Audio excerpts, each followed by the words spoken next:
Coming up on Arirang News. South Korea and the United States joint large-scale field training exercises are underway for the first time in years amid the North's escalating threats. More drills boosting military cooperation are to come next week.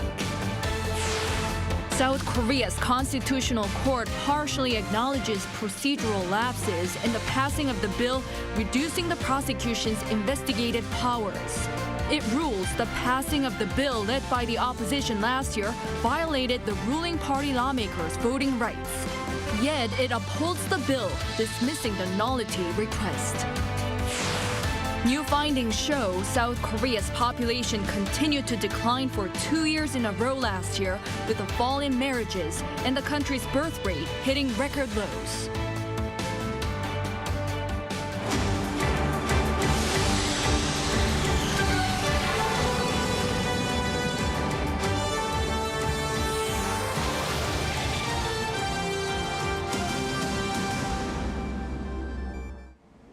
Hello, it's 9 p.m. here in South Korea. Thank you for joining us on Arirang News.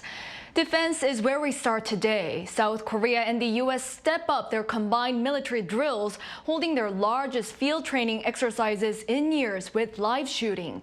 And there are more joint drills to come next week. Our defense correspondent Kim Hyun-sung leads us off. A combat ship twice as long as a soccer field has entered the port at South Korea's southern city of Busan. It's the USS Makin Island, the highly capable and versatile U.S. combat ship that's here for the largest combined amphibious drill in 5 years. I'm standing on the flight deck of the USS Makin Island, a 41,000-ton heavy amphibious assault ship. And that behind me is the F-35B, a stealth fighter. This ship is capable of carrying 20 of those. The ship has brought along 10 of the F-35Bs to South Korea this time, making it the first time that the U.S. has deployed a full squadron along with the Makin Island. They will be taking part of the Sangnyong drill that's set to kick off next week with the U.S. Navy and the South Korean Marine Corps. This year's Sangnyong exercise will be carried out in a scale with more than 20 South Korean Marine ships and 3 U.S. Navy landing ships, including the Makin Island, as the amphibious task force to strengthen the alliance's combat readiness and improve interoperability. It is exercises like Sangnyong 23 that continue to build trust between our two countries and build military and defensive readiness. Our long-standing, strong relationship remains the linchpin for peace and security in the Korean Peninsula. Meanwhile, on land, the South Korea-U.S. allies from Monday through Thursday are taking part in another combined Army field exercise, the biggest one in 6 years. The drills play out live action scenarios with the U.S. deployed Stryker Brigade. This is the first time we've done training with the Stryker Brigade, and it is a much more efficient platform for what we expect to do at times of conflict. We've incorporated it into the training for the first time, and it's performed magnificently. These field maneuvers were part of the ongoing Freedom Shield, the joint Seoul-Washington war games that stretched from last Monday through this Thursday. On Wednesday, K-182 tanks and howitzers like the American M777s and Korean K-9s ran through a simulation of defending against the enemy's counterattack after recapturing their defense base. These amplified drills come amid North Korea's increased aggression lately, with its latest provocation coming on Wednesday, firing cruise missile off its east coast. Kim Hyun-sung, Arirang News. South Korean President Yoon is set to lead a virtual leader-level plenary session on democracy, growth, and shared prosperity. This at the Summit for Democracy next week, co-hosting with U.S. President Joe Biden and other world leaders. Woo Soo-young gives us an overview of what to expect from the two-day event. President Yoon will co-host the Summit for Democracy next week, with South Korea representing the Indo-Pacific region.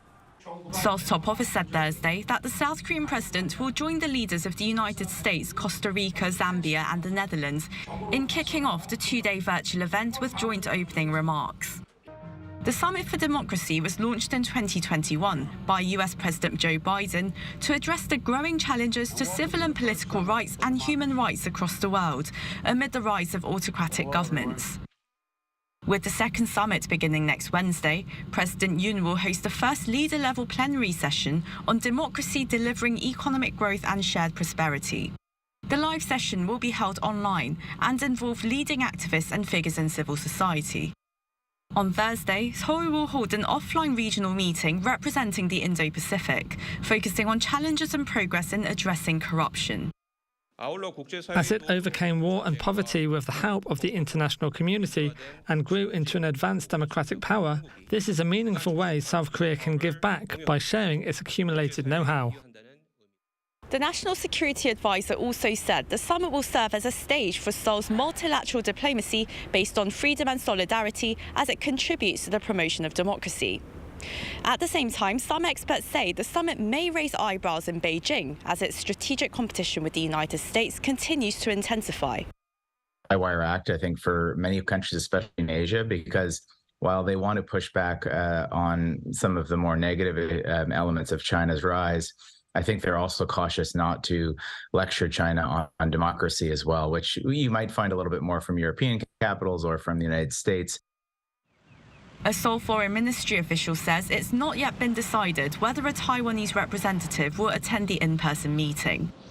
Some 110 countries are expected to attend the virtual summit on democracy, along with members of international organizations, the private sector and civil society. Oh Soo-young, Arirang News. The Constitutional Court of Korea today partially acknowledged that there were procedural lapses in the passing of bills that reduces the prosecution's investigative powers. The bills were led by the opposition last year, and the court decided that ruling party lawmakers' voting rights were violated, but did not declare them null and void. Our political correspondent Lee Si-hoo reports. The Constitutional Court of Korea on Thursday ruled against part of the National Assembly's legislative process last year that reduced the prosecution's rights to investigate. 5 of the court's 9 justices ruled that the People Power Party lawmakers' voting rights were violated during the series of bills pushed mainly by the Democratic Party. The dispute was brought up against the head of the National Assembly's Legislation and Judiciary Committee and the Parliament's Speaker by the ruling People Power Party lawmakers Yoo Sang-bum and Chun Ju-hae, as well as by Justice Minister Han Dong-un and 6 other prosecutors. The court found that during the legislative process, the head of the Legislation Committee violated the majority vote rule based on the parliamentary law and the Constitution. That's when the head did not allow debate in the committee and failed to keep a neutral position as the committee's presiding official. The committee head also chose lawmaker Min Young-bae to be part of the Agenda Control Committee.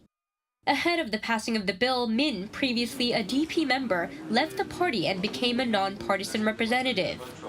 His vote allowed the bill to pass with majority vote in the Control Committee. The court, however, dismissed the dispute brought up against the Speaker of the Parliament for promulgating the passage of the bill.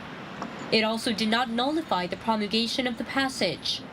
The legislative process involved the revision of 2 acts in April and May of 2022, just before President Yoon Suk-yeol took office also later in May. The acts are the Prosecutor's Office Act, which lays out the scope of duties of the prosecution, and the Criminal Procedure Act. The revisions reduce the types of crimes the prosecution can directly investigate from the previous 6 to just 2, corruption and financial crimes. Lee Si-hoo, Arirang News.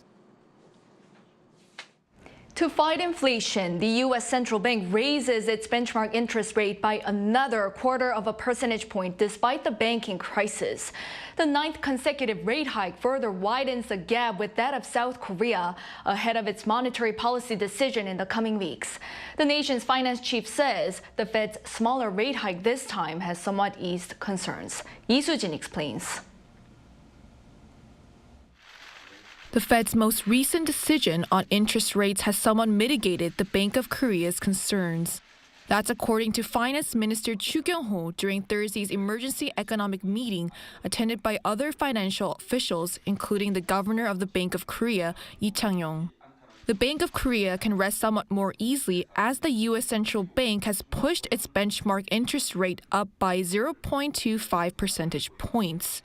On the back of the FOMC decision, the BOK may once again keep the key interest rate at the current level of 3.5% as it continues to monitor the economic landscape. Adding to this view is the consumer price index growth falling to the 4% range in February for the first time in 10 months. The Fed, however, may continue to push rates higher if needed. The hike of 25 basis points brought the benchmark rate to the 4.75% to 5% range, leaving some concerns about the 1.25 to 1.5 percentage point gap in key interest rates between South Korea and the U.S. The 1.5 percentage point gap is the highest since October 2000. And that gap will widen to 1.75 percentage points if the Fed decides to hike interest rates by only 25 basis points in May and the BOK decides to once again keep interest rates unchanged at its next policy meeting in April. There are also still concerns regarding the global economy, even though the domestic financial market remains stable as a whole. As we cannot completely rule out the possibilities of instability in the global financial market and a greater uncertainty in the real economy during the process of adjusting to a tight monetary policy environment, we will continue to closely and carefully monitor the current situation. The BOK may also have no choice but to consider raising rates if the Korean won falls below the psychological threshold of 1,300 won against the US dollar once again, which pushes up the prices of imported goods. The chances of the won-dollar exchange rate rising are low, however, according to an expert. The exchange rate fell today, signaling that there is a consensus that the Fed won't hike interest rates as it did in the past. There is little chance of the exchange rate rising in the future. 이수진, Arirang News. South Korea plans to invest 25 trillion won, or roughly $19.5 billion in research and development for strategic sectors like semiconductors, biotechnology, and space industries by the year 2027. This is according to Prime Minister Han Duck-soo on Thursday in a meeting about policies and intellectual property rights. The funding aims to promote the nation's key sectors and help local companies secure intellectual property rights in new technologies to revive economic growth in the face of economic slowdowns, both at home and abroad. Global tech giant Apple's mobile payment system, Apple Pay, is now available in South Korea. In a country where 2 out of 3 people use Samsung Galaxy's handsets, rolling out Apple Pay may change the dynamics of the market. Shin Ah-young reports. Apple Pay has finally entered the Korean market almost a decade after it was first introduced globally. iPhone owners can now use the mobile payment service without a physical card, just like Galaxy users. Thanks to near-field communication readers, Apple Pay can be used in convenience stores and large supermarkets like the one I'm at.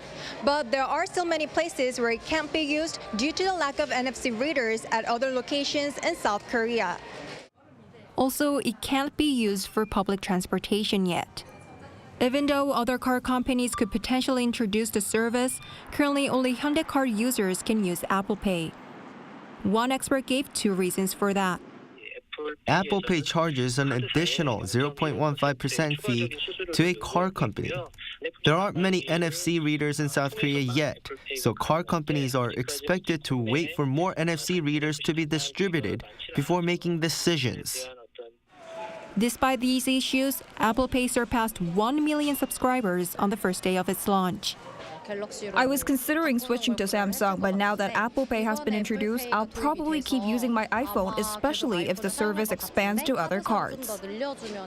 Meanwhile, Samsung Electronics on Thursday kicked off a collaboration service between Samsung Pay and Naver Pay, which is a major partnership between 2 leaders in online and offline payments.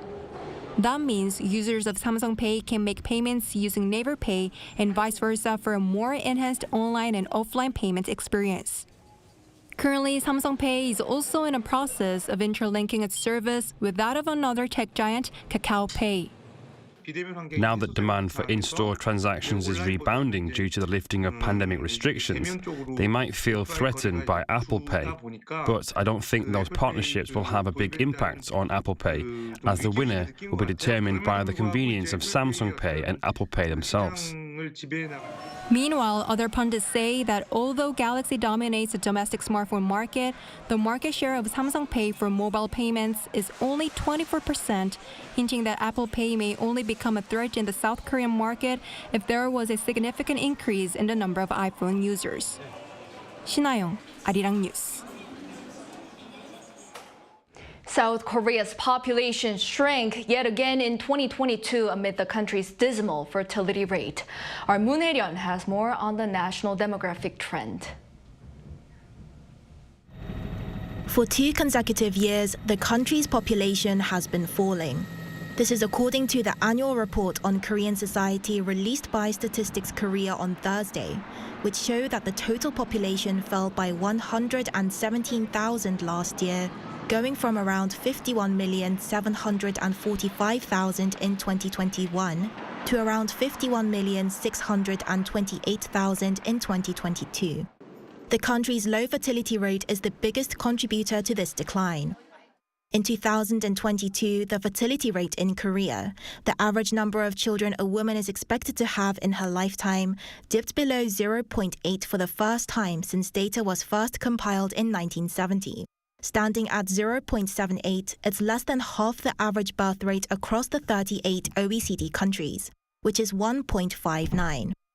Statistics Korea attributed this to the decline in the number of new marriages throughout the COVID-19 pandemic. However, it wasn't just the pandemic that put marriages on hold. According to a survey conducted by Statistics Korea, fewer and fewer people are feeling like they need to get married. In 2010, nearly 65% of the population aged 13 and over felt that marriage was a necessity, but in 2022, this had fallen to 50%. The social trend of fewer people wanting to get married and have children was reflected in the average number of people per household. The size of households in 2021 fell to an average of 2.3 people per household, and the percentage of households with 3 or more people also fell. In 2010, more than half the country's households were made up of 3 or more people. In 2021, this accounted for just 38% of households. Meanwhile, more people are feeling happier with their current lifestyle and fewer people are feeling lonely. At the start of the COVID-19 outbreak in 2020, only 61.6% of citizens responded that they were satisfied with their current lifestyle. Last year, this rose to 75.4%. Similarly, while the percentage of people feeling lonely in 2020 hit 22.3%, this fell to 19.2% in 2022. Moon Hae-ryun, Arirang News. In other news, spending on private education in South Korea hit an all-time high last year, with elementary students' private education costs seeing the largest jump in particular. Some say public education needs to step up to provide quality after-school care to break the vicious cycle of private education. Our Choi Soo-hyung looks into this trend. Data released by South Korea's Ministry of Education on March 7th show that spending on private education for elementary, middle, and high school students in 2022 recorded an all-time high of over $20 billion. Among them, spending for private elementary education rose the most. The COVID-19 pandemic restrictions forced public schools to close their after-school care for working parents. These left parents with no choice but to leave their children at private daycare centers teaching taekwondo, music, and arts, pushing up the spending on private elementary school-age education. The Education Ministry said parents are relieved that public school after-school care has restarted, but say it still isn't enough to meet parents' demands. 96.1% of parents answered positively and showed high satisfaction. It helped for children's mental health and encouraged their parents' careers. Most of them have a will to continue in the future. Many parents also wanted to fill the education gap caused by the COVID-19 period by obsessing with private education. According to data, the average age that children in Korea start attending private academies is getting younger and younger, especially for English and math. There are worries that all this private education pushes children into a harsh competition with each other at an early age. Some people are rebelling against this long-standing problem and want to free children from spending their youth in private education. Private academies advertise and sell advanced learning as if children need it to compete with their peers, but in fact, it gives a message to the parents that they need more and more education. They say that the younger children start, the more parents think it is needed as their children get older. And that public education needs to step up to break this vicious cycle. Parents, in fact, want to educate their children in public after-school programs that ensure safety and quality, but the reality is that supply doesn't meet demand. The Education Ministry said it is preparing high-quality after-school care with digital and AI cutting-edge education to match the level of private education and not just be a care service. Choi Soo-hyung, Arirang News. President Yoon Suk-yeol says his vision for the nation's welfare program is to focus on the socially vulnerable to provide them with an equal opportunity to succeed. 무분별한 이런 돈 나눠주는 현금 복지, 이것이야말로 전형적인 포퓰리즘적인 정치 복지입니다. 우리 구성원 모두가 질 높은 이런 사회 서비스를 누리고 또 이렇게 함으로써 복지와 고용의 선순환을 이루는 것, 이것이 바로 서비스 복지입니다. President Yoon was speaking at Korea's former executive residence, the Blue House, where he hosted a luncheon with around 110 social workers and employment service workers. Thanking them for their service, he said policies depend on how they're delivered in the field. He also spoke of his vision for labor reform, adding that he'll make sure all workers are treated and compensated fairly. Global K-Culture Seoul Festa, a colorful celebration of music, dance, and Korean culture, was held Thursday in central Seoul. It aims to support South Korea's bid to host the 2030 World Expo in Busan, as well as highlight the continued development of Korea's culture industry. Foreign ambassadors from 70 countries and their families, as well as related officials, took part. The festival showcased K-pop performances by Korean celebrities, including Yang Seul-gi and Honor Breakers. There were also a special stage for children of foreign ambassadors who had been receiving K-pop training at the World K-pop Center. Muslim authorities in Indonesia and several other Middle Eastern countries said this year's Ramadan will begin Thursday. Indonesia's religious affairs minister made the announcement after Islamic astronomy observers from several regions confirmed the sighting of the crescent moon. Ramadan is the 9th month of the Islamic calendar, celebrated by Muslims worldwide as a month of fasting and prayer from sunrise until sunset. At night, family and friends gather and feast in a festive atmosphere. The fasting is aimed at bringing the faithful closer to God and reminding them of the suffering of the poor. Indonesia's trade ministry has said this year's Ramadan begins amid soaring food prices as a result of rising global commodity prices and supply chain disruptions following Russia's invasion of Ukraine.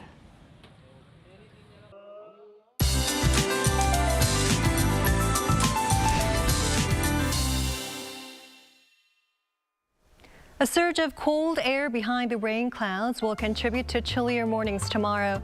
Lows in Seoul will plunge again to single figures at 5 degrees Celsius. For some regions like Cheolwon, lows will start up at -1 degree, but highs will rise drastically to 16. When temperatures fluctuate this much, our bodies become more vulnerable to viruses, so please be careful. Fine dust particles will become more widespread tomorrow. As you can see, much of South Korea will be under poor air quality. For central regions, Jeollabuk-do and Gyeongsang-buk-do provinces, air quality will be standing in the bad category for the entire day. Fine dust concentrations are forecast to stay high until Saturday. The rest of the nation will see decent air quality. Jeju Island will see light showers tomorrow. Seoul will be starting off at 5 degrees. Highs in Seoul will get up to 16 degrees. Daejeon and Gwangju 15. Busan will be topping out at 17 degrees. For Seoul, clear skies will make a return on Sunday. That's all for now, and here are the weather conditions around the world.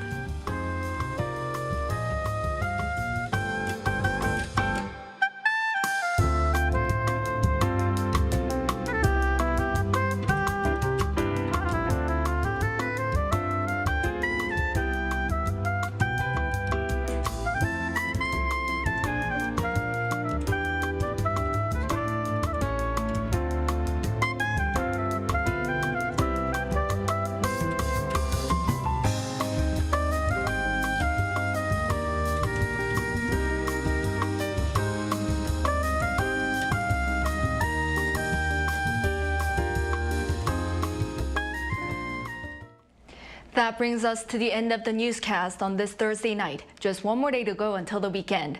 Thank you for watching. We'll be back tomorrow with the latest news. Have a lovely night.